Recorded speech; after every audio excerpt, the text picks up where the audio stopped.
नमस्कार मित्रांनो, मी तुमचा रोहित. तुमचं स्वागत आहे पॉलिटिकल ॲस्पिरंट या यूट्यूब चॅनलवर. मित्रांनो, आपण आज उदगाव जिल्हा परिषद मतदारसंघाचे राजश्री शाहू विकास आघाडीचे उमेदवार तसेच आगरगावचे कार्यक्षम सरपंच अमोल चव्हाण यांच्याशी आपण संपर्क साधणार आहोत. अमोल सर, तुमचं पहिल्यांदा आमच्या पॉलिटिकल ॲस्पिरंट या यूट्यूब चॅनलवर तुमचं स्वागत आहे. मित्रांनो, त्यांनी जिल्हा परिषद उदगाव जिल्हा परिषद मतदारसंघातून इलेक्शन लढवत आहेत. त्याबद्दल आपण त्यांचा पूर्ण आढावा यामध्ये घेणार आहोत. तसेच त्यांनी सरपंच म्हणून आगरगावचा विकास कसा केला आहे हे ह्या माध्यमातून आपण पाहणार आहोत.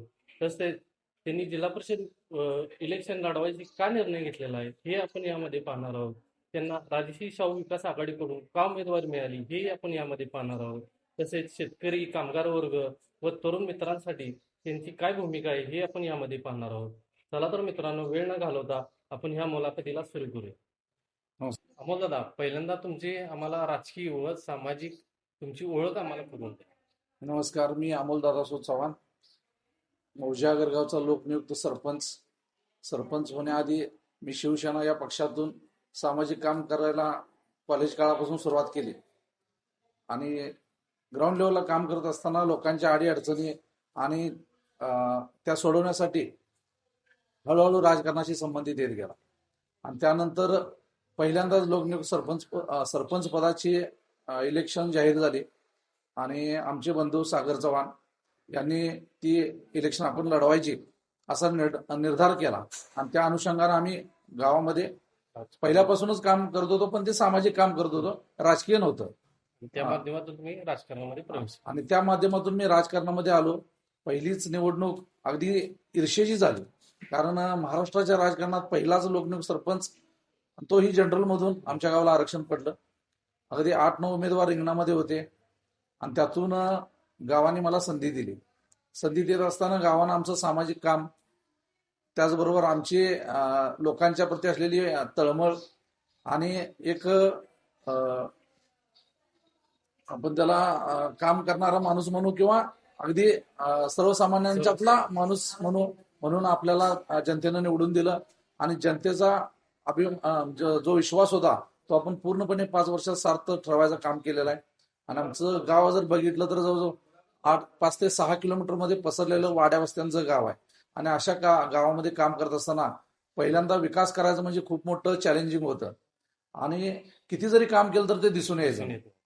तरी पण माझ्याबरोबर जे असलेले आमचे सहकारी असतील, उपसरपंच असतील, सर्व सदस्य असतील, मला सांगायला अभिमान वाटतो की माझ्या 5 वर्षाच्या काळामध्ये माझ्या बॉडीमध्ये एकही विरोधाचा ठराव झाला नाही. सगळे ठराव सर्वानुमते झाले आणि सर्वांनी मिळून आम्ही गावचा विकास करायचा प्रयत्न केला.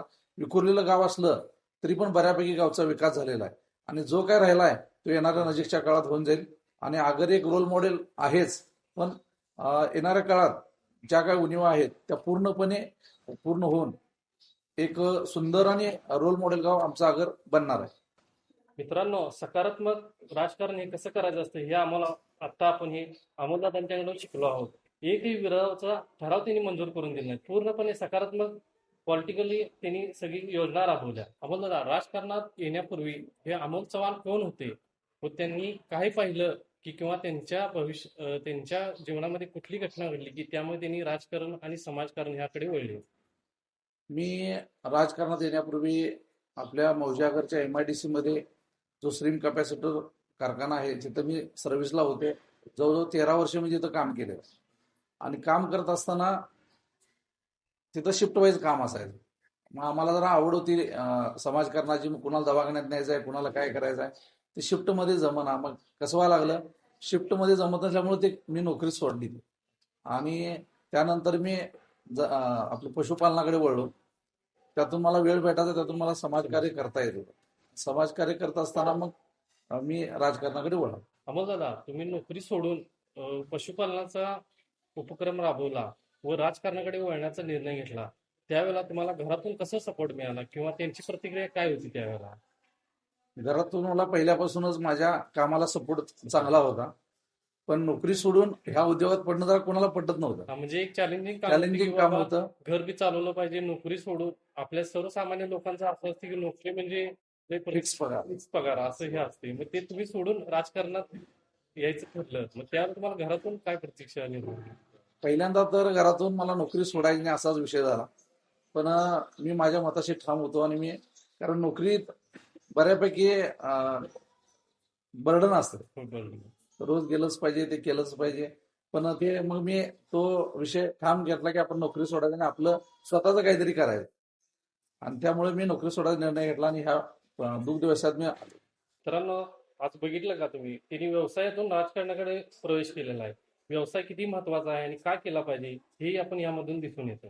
अमोलदादा, राजकारणात येण्यामागे तुमची स्वप्ने काय होती आणि आज तागायत ती कितीपर्यंत जमलेली आहेत? मी राजकारणात येण्यासाठी माझ्या गावचा विकास हाच एक मुख्य अजेंडा माझ्या डोक्यामध्ये होता आणि त्या माध्यमातून मी राजकारणात पदार्पण केलं आणि पहिल्याच प्रयत्नात मला यश मिळालं. मी लोकमुख सरपंच झालो. माझी सरपंच पदाची निवडणूक 4 महिने अगोदर झाली. जे मागच्या बॉडीची मुदत संपण्या अगोदर 4 महिने अगोदर इलेक्शन झाली होती. त्या 4 महिन्याच्या काळात मी बऱ्यापैकी प्रशासनाचा अभ्यास केला, गावच्या समस्या जाणून घ्यायचा प्रयत्न केला आणि ज्या दिवशी 11 जानेवारी 2019 या रोजी आमचा कार्यकाळ चालू झाला, त्याच दिवशी मी एक स्वप्न ठेवलं होतं की मला जिल्हा परिषद लढवायची आहे. त्या अनुषंगाने मी 5 वर्ष काम केलंय आणि ते कुठंतरी स्वप्न आता सत्यात उतरते असं वाटतं. मित्रांनो, आता आपण पाहणार आहे शेतकऱ्यांसाठी केलेले काम व दुग्ध व्यवसायातून त्यांनी शेतकऱ्यांना कशी मदत केली आहे, तसेच ग्रामीण भागातील अर्थव्यवस्था याबद्दल आपण त्यांच्यामधून जाणून घेणार आहोत. अमोलदादा, शेतकऱ्यांची अशी कोणची अडचण तुम्ही पाहिली व त्यामुळे तुमचं राजकारणाकडे पाहण्याचा दृष्टिकोन बदलला? राजकारणात पाण्याचा दृष्टिकोन बदलण्याचं मुख्य कारण म्हणजे या माझ्या शिरोळ तालुक्याला येणारा पूर आणि त्या पुरात होणारं शेतकऱ्याचं नुकसान. शेतकऱ्याचं एवढं अमाप नुकसान होतं की ते पूर येऊन गेल्यानंतर बरंच शेत तयार करायला लागणारा खर्च शेतकऱ्याला न परवडण्यासारखा आहे आणि शेतकऱ्यानं खर्च करून केलेलं पीक पुरामुळं वाया जाते आणि शेतकऱ्याचं अतोनात नुकसान होतंय. त्यातून पुरा नैसर्गिक आपत्ती आहे, त्याला तर आपण काय थांबवू शकणार नाही. पण शेतकऱ्यालाच काहीतरी आपण वेगळा टर्न दिला तर त्याचं जीवनमान सुधारण्याची शक्यता जास्त होती. म्हणून मी शेतकऱ्यांना दुग्ध व्यवसायाकडे वळण्यासाठी त्यांचं मन परिवर्तन करायचा प्रयत्न केला. काही शेतकऱ्यांची परिस्थिती नव्हती की आता जनावरं घेऊन हा व्यवसाय चालू करायचा. त्यासाठी आपण डेअरी मार्फत आपण शेतकऱ्यांना जनावर घेऊन दिलेले आहेत आणि त्यामार्फत त्यांचं जीवनमान उंचवण्याचा प्रयत्न केलेला आहे. अमोलदादा, आज एक तरुण शेतकरी जर तुमच्या समोर आला तर तुम्ही शेतीबद्दल किंवा शेतीवर त्याचं घर कुटुंब चालावं ह्याचं आर्थिक नियोजन कसं सांगाल? आजचा तरुण शेतकरी मुळात तर तरुण हा शेतीकडे वळायला तयार नाही आणि जर असं प्रत्येकानं जर शेतीकडे यायचं नाही म्हटलं तर हे जीवनचक्र आहे ते चालणार नाही. कारण शेती पिकवली तर आपण जगणार आहे. तर त्यामुळं तरुणांनी शेतीकडे येणं गरजेचं आहे आणि आजचा ट्रेंड जरा बदलतोय. तरुण शेतीकडे वळत आहेत आणि आधुनिक शेती करण्याकडे तरुणांचा आता चांगला कला आहे. टेक्नॉलॉजीचा वापर करून आता शेती करण्याकडे तरुण वळायला लागलाय. त्याचबरोबर शेतीबरोबर दुग्ध व्यवसाय असेल, मत्स्य व्यवसाय असेल किंवा कुक्कुटपालन असेल असे साईड बिझनेस सुद्धा तरुण आता उतरत आहेत आणि शासन सुद्धा त्यांना चांगलं भरघोस सबसिडी देऊन त्यांना उभारी देण्याचं काम शासन सुद्धा करत आहे. अमोलदादा, दुग्ध व्यवसाय हा फक्त व्यवसाय नाही तर संघर्ष आहे, हे तुम्ही जवळून कसं अनुभवता? 100% दुग्ध व्यवसाय करणं आज जोक नाही आहे. कारण दुग्ध व्यवसायातून जरी पैसा मिळत असला तर त्या पद्धतीनं वागावं पण लागतंय. त्या जनावरासारखं आपण जनावर व्हावं लागतंय, त्यावेळी आपण 4 पैसे मिळवू शकतोय. आजची परिस्थिती बघितली तर जनावरांच्या खाद्याचे रेट असतील, वैरणीचा रेट असेल, तो गगनाला भिडालाय आणि एक नुसतं जनावर पाळायचं म्हणून पाळून त्यातनं आपण काय अर्थार्जन करू शकत नाही. कारण जर आपल्याला त्यातून पैसे मिळाले झाले तर टेक्नॉलॉजीचा वापर करून कमी खर्चात जास्त उत्पादन घेण्याचा प्रयत्न केला पाहिजे. त्यासाठी आज बऱ्याच कंपन्या ज्या पशुपालकांना प्रशिक्षण देण्याचं काम करतायत आणि कमी खर्चामध्ये जास्त उत्पन्न कसं घेता येईल हे शिकवण्याचा प्रयत्न करतायत. अमोलदादा, दूध दर, जनावरांची काळजी आणि खर्च या तिन्हीमध्ये शेतकरी अडकलेला आहे. तुम्ही त्यांना कसं मदत करता?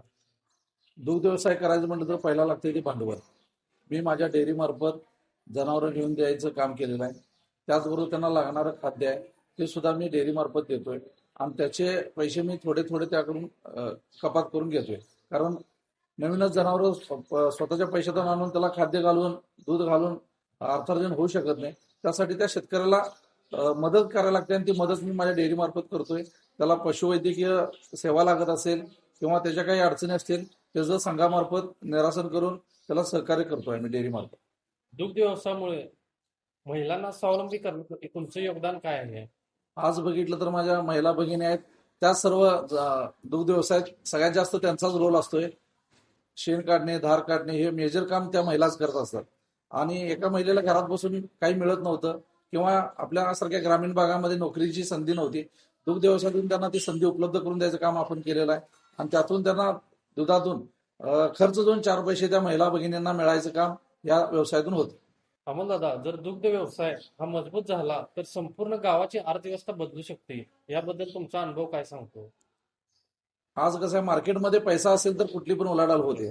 आज जर खिशात पैसे असले तर आपण मार्केटमध्ये जाऊन काही पण खरेदी करू शकतो. जर माझ्या गावात पैसा आला तर माझा गावकरी गावात काहीतरी खरेदी करेल किंवा शासनाचे जे कर असतील तो व्यवस्थित भरेल. जर शेतकऱ्याकडे पैसे आले तर तो ग्रामपंचायतची जी देणे असतील, पाणीपट्टी असेल तो भरेल. त्यातून ग्रामपंचायतचा विकास होईल, ग्रामपंचायत गावचा विकास होईल. त्यासाठी पहिल्यांदा शेतकऱ्याच्या खिशात पैसे असणे गरजेचं आहे. आणि दुग्ध व्यवसायातून ते पैसे शेतकऱ्याकडे येत आहेत आणि तोच पैसा गावात डिस्ट्रीब्यूट होतो. मित्रांनो, अमोलदादा हे एक पिगमी एजंट म्हणूनही काम करतात. त्याबद्दलही आपण जाणून त्यामधून त्यांनी लोकांचा विश्वास कसं संपादन केलेला आहे, कारण हा विषय पैशाचा आहे. हा त्यांनी लोकांनी त्यांच्यावर कसा विश्वास ठेवला, कसं त्यांनी जोडत गेले लोकांना, हे आपण यामध्ये पाहणार आहोत. अमोलदादा, पिगमी एजंट म्हणून काम करत असताना लोकांनी तुमच्यावर पैसे नाही तर विश्वास ठेवलाय. हा विश्वास तुम्ही कसा कमवला? पहिल्यांदाच गावामध्ये काम करत असताना लोकांना बचतीची सवय लागायला पाहिजे. आणि पहिल्यांदा ती मी माझ्यापासून सुरुवात केली. आणि प्रत्येकाला बचतीची सवय लावावी आणि 4 पैसे शिल्लक राहावे यासाठी मी आमच्या गावातली शिवनेरी ग्रामीण विकसित पतसंस्थेची पेगमी चालू केली. आणि पेगमी चालू करत असताना सुरुवातीला लोकांना पटवून द्यायला लागले की बाबा तू खिशात पैसे आले तर ते राहणार नाहीत, त्याला सेव्हिंगचा मार्ग रोजच्या रोज करायला पाहिजे. आणि मी पेगमी घ्यायला चालू केलो आणि जवळजवळ 150 लोकांच्या वर माझ्या आज पेगमी भरणारे लोक आहेत. काही त्यात छोटे छोटे उद्योग करणारे आहेत, काही शेतकरी आहेत जे दुधाच्या बिलातून पैसे आपल्याकडे भरतात. आपल्या एमआयडीसी मध्ये चहाची टपरी चालवणारे आहेत ते आपल्याकडे पैसे भरतात. किराणा मालाचे दुकानदार आहेत ते आपल्याकडे पैसे भरतात. पैसे भरत असताना संस्था न बघता माणूस म्हणून त्यांनी पहिल्यांदा माझ्याकडे बघितलं, बाबा ह्या माणसाकडे पैसे भरले तर काय बुडणार नाहीत. म्हणून लोकांनी विश्वास ठेवून माझ्याकडे पैसे भरले आणि तो आज विश्वास सार्थ आहे. महिन्याला 6 ते 7 लाख रुपये आपल्या गावातून कलेक्शन होते लोकांचं आणि ते रोजच्या रोज संस्थेत भरलं जाते. गेली 11-12 वर्ष झाली मी हा व्यवसाय म्हणजे ह्या पिगमी एजंटमध्ये आहे. कधीही 1 रुपयाचा इकडचा तिकडे झाला नाही किंवा एकाही कस्टमरची अशी तक्रार आली नाही की माझे पैसे तिथं संस्थेत भरले गेले नाहीत. एवढा चांगला विश्वास मी लोकांच्याकडून संपादित केलेला आहे.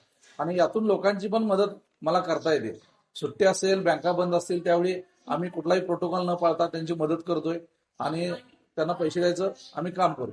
मित्रांनो, आता त्यांनी सरपंच असताना गावामध्ये काय काय विकास कामे केली आहेत, त्यांचं रोल मॉडेल काय आहे हे आपण यामध्ये पाहणार आहोत. मित्रांनो, सरपंच पद म्हणजे सही नाही, निर्णय असतो.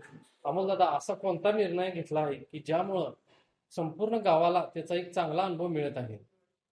निश्चितच गावात काम करणं आणि माझ्या मौजागरसारख्या वाड्या वस्त्यात विखुरलेल्या गावात काम करणं खूप अडचणीचं काम होतं. त्यातल्या त्यात जर महत्वाची बाब म्हटली तर पाणी पुरवठ्याचा जो भाग आहे अत्यंत जिव्हाळ्याचा प्रश्न आहे पाण्याचा. आणि मौजागरचा जो भौगोलिक विस्तार बघितला तो अत्यंत मोठा आहे आणि उंच सकल भागामध्ये विभागलेला आहे. तर पहिल्यांदा आमच्या अगोदरच्या ज्या ग्रामपंचायतमध्ये बॉडी होती त्यांनी अगदी अभ्यासपूर्वक गावच्या पाणी पुरवठ्याचं काम नियोजनबद्ध केलेलं आहे. माझ्या पूर्ण 4-5 किलोमीटरमध्ये विखुरलेल्या गावाला सायपन पद्धतीनं पाणी जाते, ज्याचा वीज बिलाचा प्रश्न बऱ्यापैकी तो आमच्या गावाला खर्च करावा लागत नाही. नदीपासून आले की डायरेक्ट फिल्टर होऊन ते शिफ्ट होऊन डायरेक्ट सायपन पद्धतीनं पूर्ण गावात जाते. आणि त्याच विषयासाठी अभ्यास करून काम करत असताना मेंटेनन्सचा जो भाग होता किंवा पाणी पुरवठ्याचं बिल आणि खर्च याचा जो ताळमेळ होता तो बसत नव्हता. त्यासाठी आम्ही सर्व आमच्या मंडळीने बसून त्याच्यावर विचारविनिमय केला. कारण रोजचं पाणी गावाला द्यायचं म्हटलं की शेवटच्या भागात पाणी झालं रात्रीचे 1-2 वाजायचं. त्यामुळे आमच्या पूर्ण बॉडीनं त्यावर अभ्यास करून 1 दिवस आड थोडा भाग, 1 दिवस आड थोडा भाग असं ऍडजस्टमेंट करून आधी अर्धा तास पाणी होतं ते 1 तासावर नेऊन 1 दिवसाआड पाणी देण्याचा निर्णय घेतला. आणि मला सांगायला अभिमान वाटतो की माझ्या गावात 100% मीटरद्वारे पाणी पुरवठा केला जातो, ज्यामुळं पाण्याची नासाडी जी आहे ती अजिबात होत नाही. लोकांचं पाणी भरून झालं की ते पाणी बंद करतात, कारण मीटर लावल्यामुळे त्याचे चार्जेस असल्यामुळे लोक सुद्धा पाणी जपून वापरतात. आणि त्यामुळे काय होतंय, मीटरद्वारे आपल्याला पैसे वसुली करायला पण चांगलं पडतंय. चांगल्या पद्धतीनं वसुली पण होते पाणी पुरवठ्याची आणि मला अभिमान वाटतो की 5 वर्षाच्या काळात कधीही एम-एस-सी-बीनं आमचं लाईट कपात केली नाही किंवा काय नाही. ज्या त्या महिन्यात आम्ही लाईट बिल भरत होतो आणि पाणीपुरवठा व्यवस्थित चालवायचा प्रयत्न करत होतो. पण मला हे पण सांगावसं वाटतं की काही भाग असाही आहे माझ्या गावात, तिथं पाणी पोहोचू शकत नाही. उंच भागावरती जी वस्ती आहे, तिथं पाण्याचा थोडा प्रॉब्लेम आज देखील जाणवतोय. जी मी मुलाखत देत असताना असं सांगणार नाही की माझ्या गावात सगळीकडे पाणी जाते. काही भागात पाण्याचा आज सुद्धा लो प्रेशरनं पाणी जातंय कारण त्याला भौगोलिक विस्तार कसा आहे आणि अंतर जे बघितलं ते खूप मोठं आहे. त्यामुळे तिथं थोडा प्रॉब्लेम आहे. त्यावर सुद्धा ग्रामपंचायत काम करते आणि त्या पण लोकांना इतर लोकांच्या सारखं मुबलक प्रमाणात पाणी देण्याचं काम ग्रामपंचायत बघत आहे. मला आता गावामध्ये एखादं काम करत असताना तुम्हाला विरोध जाणवला असेल किंवा विरोध झाला असेल, तरी पण तुम्ही त्या कामावर ठाम राहिला आणि ते करून दाखवला, असं एखादं काम सांगा. गावात असं काम करत असताना मला गावातले अंतर्गत रस्ते करताना बराच विरोध झाला. कारण कसं आहे आपल्या ग्रामीण भागात घरापुरची जागा असा वापर प्रत्येकाचा असतोय. पण रस्ता हे दळणवळणाचं साधन आहे आणि त्याचा उपयोग सगळ्यांनाच आहे. रस्ता करत असताना काही भागात फार मोठ्या प्रमाणात विरोध झाला. पण त्या लोकांना समजावून सांगून रस्ता जरी केला तर वापर तुमचा आहे, तिथं दुसरं कोण वापरणार नाही आणि हा रस्ता सगळ्यांच्या उपयोगाचा आहे. हे त्यांना समजावून सांगून एक 4 ते 5 रस्ते असे विरोधात होते, जे बंद पडायच्या पोझिशनला आले होते. पण त्या लोकांना आपण समजावून सांगून ते काम पूर्ण केले. हे तुमचे राजकीय कौशल्यच म्हणायला पाहिजे. आम्हाला सामाजिक कार्य करण्यामध्ये तुम्ही 3 ठोस कोणते प्रकल्प राबवलेले आहेत? 2019ला ज्यावेळी पूर आला, त्यावेळी माझ्या गावामध्ये जास्त करून 15 ते 16च घरं पाण्याखाली जातात. पण शेती जवळजवळ 60 ते 70% शेती माझ्या गावातील पाण्याखाली जाते. त्यामुळं जनावरांच्या चाऱ्याचा प्रश्न फार मोठा गंभीर बनतो. त्यातून आम्ही लोकांना एक धीर देण्याचं काम करण्यासाठी माझे सर्व ग्रामपंचायतची टीम असतील, गावातली संस्था असतील आणि प्रत्येक संस्थेचे पदाधिकारी असतील, यांच्यावर आम्ही एक बैठक केली आणि लोकवर्गणी आम्ही गोळा केली. त्या लोकवर्गणीतून आम्ही ऊस खरेदी केला आणि तो ऊस खरेदी करून प्रत्येक घरात जे जनावर आहे त्यांना आपण तो देण्याचा एक प्लॅन तयार केला आणि तो प्लॅन तयार करत असताना ऊस तोडायला सुद्धा जो खर्च येणार आहे तो खर्च होऊ नये यासाठी माझे ग्रामपंचायतचे पाणी पुरवठ्याचे सगळे स्टाफ असेल त्यांनी सुद्धा अगदी गावच्या या समस्येला तोंड देण्यासाठी पाणी पुरवठा पुरामध्ये बंद असल्यामुळे ती कर्मचाऱ्यांची टीम आमची स्वतः ऊस तोडायची आणि ते भरून गावात डिस्ट्रीब्यूट करायचे. मग आमचे सगळे सदस्य असतील, आम्ही असेल, ग्रामसेवक असतील, आम्ही ते प्रत्येक घरापर्यंत कसं ऊस पोचला जाईल याचं आम्ही नियोजन काटेकोरपणे केलं आणि प्रत्येकाला जनावराला चारा द्यायचं काम आम्ही पुरामध्ये केलेलं. त्याचबरोबर दुसरं एक सांगायचं झालं तर आज आपण बघतोय अपघातांचं एवढं प्रमाण वाढलेलं आहे आणि अपघातामध्ये मृत्यूंचं प्रमाण देखील वाढलेलं आहे. त्यासाठी आपल्याला नितांत गरज असते ते रक्ताची आणि रक्तपुरवठा वेळेवर न झाल्यामुळे बऱ्याच रुग्णांचा यात मृत्यू होतोय. त्यासाठी आम्ही गावामध्ये दरवर्षी गणपतीमध्ये असेल किंवा शिवजयंतीला असेल दरवर्षी आम्ही रक्तदान शिबिराचं नियोजन करतो आणि त्यातून रक्तदान गावातील आमची सर्व तरुण पिढी असेल, महिला असतील, या रक्तदानामध्ये सहभाग घेतात आणि आम्ही रक्तपुरवठा करतो. आणि तिसरं सांगायचं झालं तर आज आपण बघितलं तर कोरोनाचा काळ इतका भीषण होता. त्या भीषण काळात आम्हाला अभिमान वाटतो आमच्या गावाचा, कारण शिरोळ सारख्या एवढ्या मोठ्या तालुक्याचे 3 कोविड सेंटर माझ्याच गावात होते. एक असेल आपलं मला चॅलेंजिंग काम होतं. गावामध्ये भीती सुद्धा होती. सगळ्या तालुक्याचे पेशंट आमच्या गावात आणायला लागले. गावामध्ये आमच्या इथं शासनाचं मागासवर्गीय वसतिगृह असेल किंवा सिद्धिविनायक मंदिरचं हॉल असेल, त्याचबरोबर जे मुदुम कॉलेजचं कॉलेज असेल, या 3 ठिकाणी आपल्या तालुक्याचं कोरोनाचं सेंटर होतं आणि त्या सेंटरच्या माध्यमातून काम करत असताना खूप मोठ्या अडचणी होत्या. एकतर लोकांना गावातले धीर द्यायचा होता आणि तालुक्यातल्या लोकांची सोय पण करायची होती आणि त्याच दरम्यान मी तालुका सरपंच संघटनेचा अध्यक्ष होतो. त्यामुळं प्रत्येक गावच्या सरपंचांचं सरपंच साहेब एवढा आमची पेशंट आला त्यांची व्यवस्था करा. अक्षरशः 3ही सेंटर फुल्ल व्हायचे. त्यात आम्ही आमच्या गावातल्या लोकांना आम्ही शाळेत ठेवायचो, सेंटरमध्ये न ठेवता, आणि शाळेत ठेवून त्यांना आम्ही व्यवस्था पुरवायचो. आणि त्या काळात माणुसकीचं एक चांगलं उदाहरण माझ्या डोळ्यासमोर आलं. आता ही गोष्ट सांगण्यासारखी नाही, पण शिरोळ तालुक्यातीलच एका गावातील एक व्यक्ती मयत झाली आणि नातेवाईकांनी ते प्रेत नेण्यासाठी नकार दिला. मग त्यावेळेचे तत्कालीन बीडीओ साहेब असतील, कवितके साहेब असतील, त्यांनी मला सांगितलं की सरपंच साहेब आपल्याला डिस्पोज करावं लागते आणि तुमच्या लेवलला काय करता ते बघा. मग ग्रामसेवकाने आम्ही ते बॉडी डिस्पोज केली. त्यानंतर गावात आम्हाला बराच विरोध झाला. तुम्ही बाहेरच्या बॉडी इथं आणून डिस्पोज करू नका. आमची शेजारी माझ्या स्मशानभूमीच्या अवतीभोवती घरं आहेत. त्या लोकांना त्याचा त्रास व्हायला लागला, भीतीचं वातावरण निर्माण झालं. पण त्याही लोकांनी नंतर समजून घेतलं की एवढा एवढा मोठा कोरोना वाढला की त्यातून मग हळूहळू तो विषय सॉल्व्ह होत गेला आणि ह्या 3 घटना माझ्या अगदी मनावर बिंबवल्या गेल्या.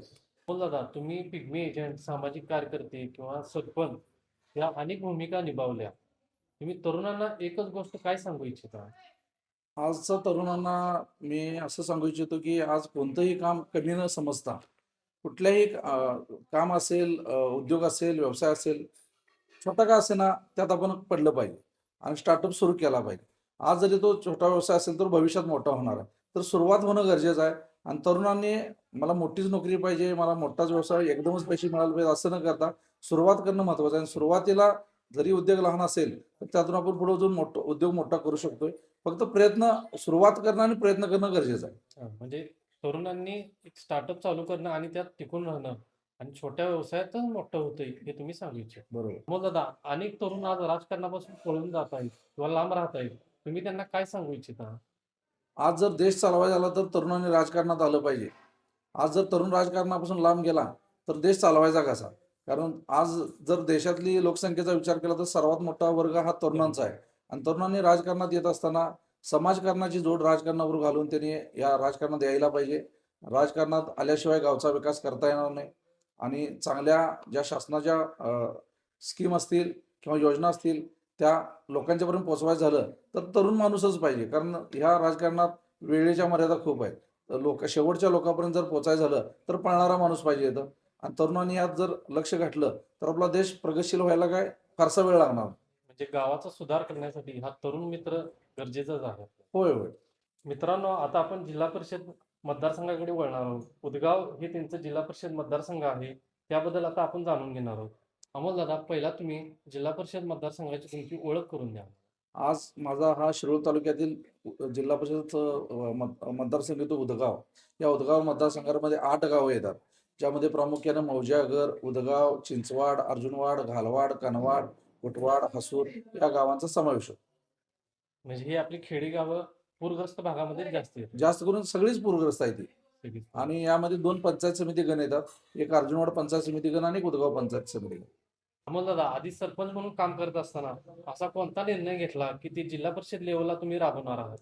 आज आपण बघितलं तर माझ्या मतदारसंघामध्ये फार मध्यमवर्गीय लोक असतील किंवा गरीब लोक असतील यांचं समतोल जे आहे ते जास्त प्रमाणात आहे आणि आज जर शैक्षणिक दृष्ट्या विचार करायला गेलो तर आज मार्केटमध्ये सामान्य माणसाला म्हणजे सामान्याच्या मुलांना उच्च शिक्षण घ्यायचं झालं तर जे परवडणारं नाही आहे. कारण आज आपण मार्केटमध्ये बघतोय त्यांची फी असेल ते लाखो रुपयात आहे, त्यांची क्लासची फी असतील ती लाखो रुपयात आहे. इतका पैसा खर्च करणं सामान्य माणसाच्या आवाक्याबाहेरचं आहे.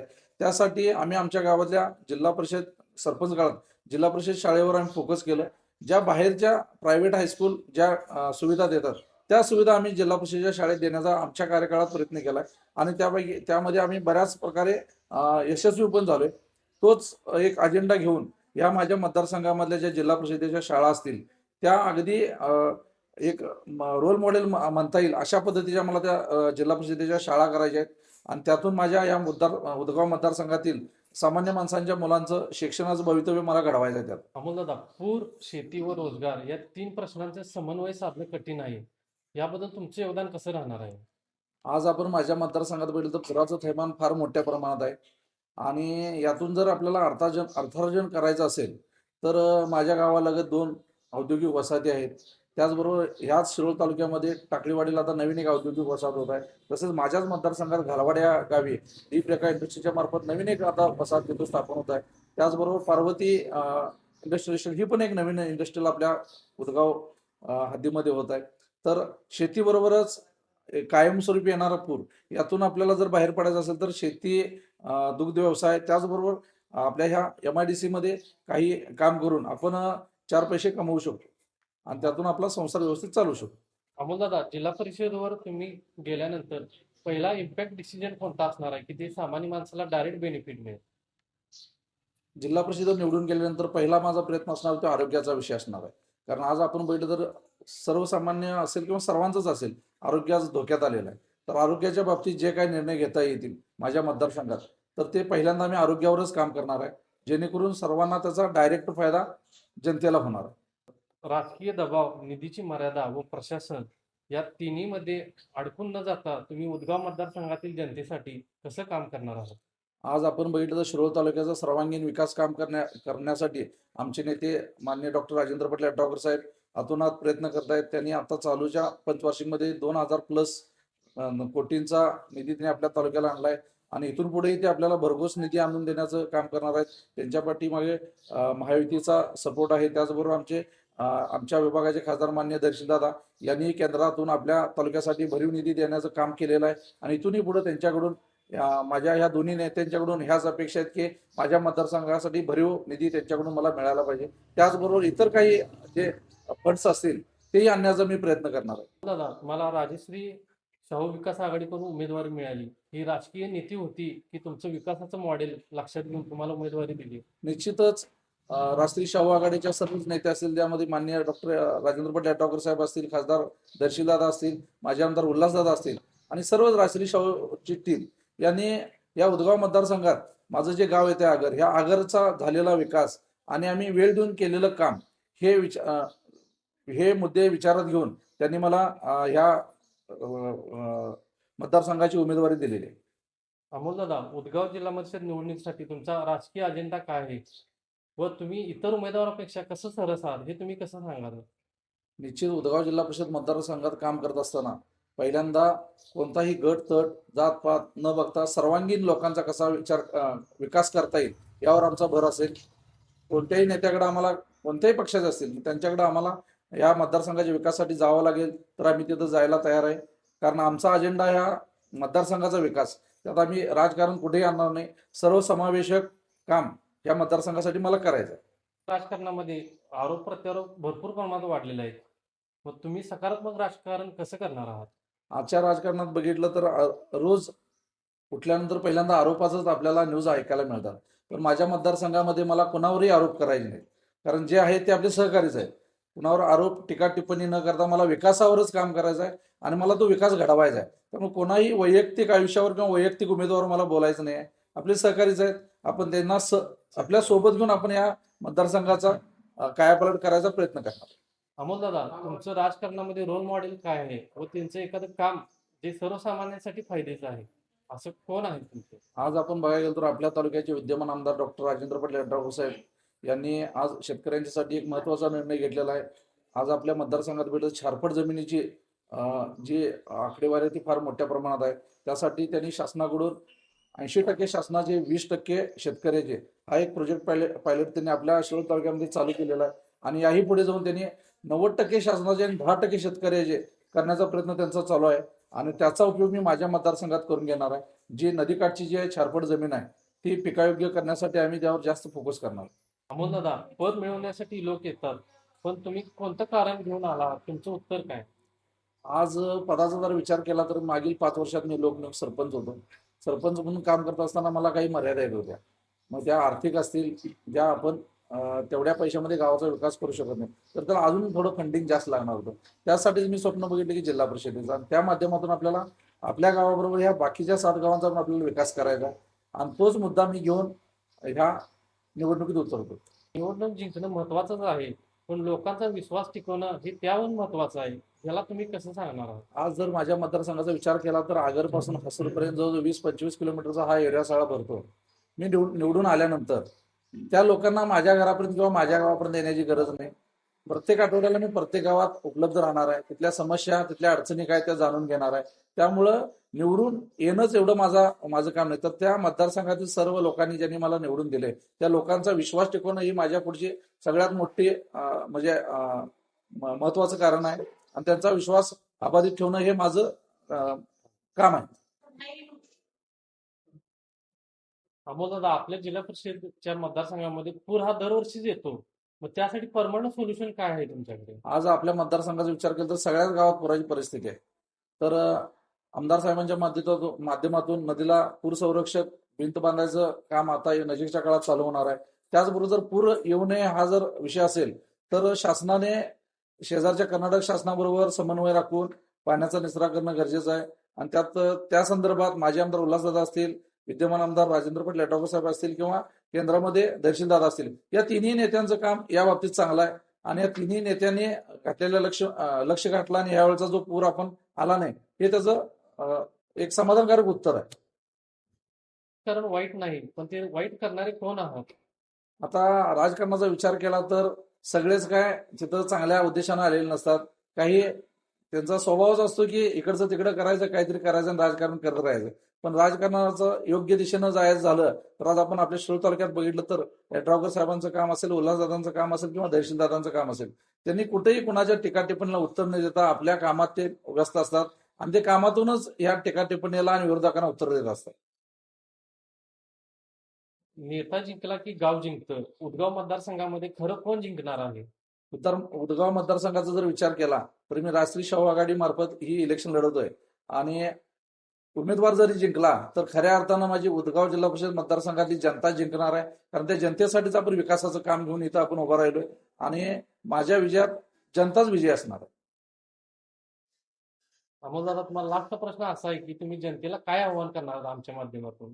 आज मी आपल्या युट्यूब चॅनलच्या माध्यमातून उदगाव जिल्हा परिषद मतदारसंघातील सर्व मतदारांना एक भावनिक आवाहन करतो की होऊ घातलेल्या इलेक्शनमध्ये त्याने राष्ट्रीय शाहू आघाडीच्या तिन्ही उमेदवारांना प्रचंड मताधिक्य देऊन निवडून आणायचं आहे आणि आपलं मत हे कुठेही वाया न जाता ते विकासाला जाणारं मत आहे आणि आपल्या मतदारसंघाचा विकास करायचं काम कुणाचं असेल तर ते जनतेचं आहे.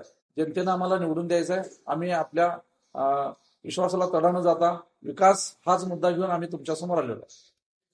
धन्यवाद अमोलदादा, तुम्ही आम्हाला वेळ दिला आणि तुमच्या राष्ट्रीय वाटचालीसाठी आमच्यातर्फे खूप खूप शुभेच्छा. मित्रांनो, पद महत्त्वाचं नाही, परिणाम महत्त्वाचा आहे. अशा थेट वास्तववादी संवादासाठी राजकारण वेगळ्या पद्धतीने पाहायचे असेल तर आमच्या चॅनेलला सबस्क्राईब करा.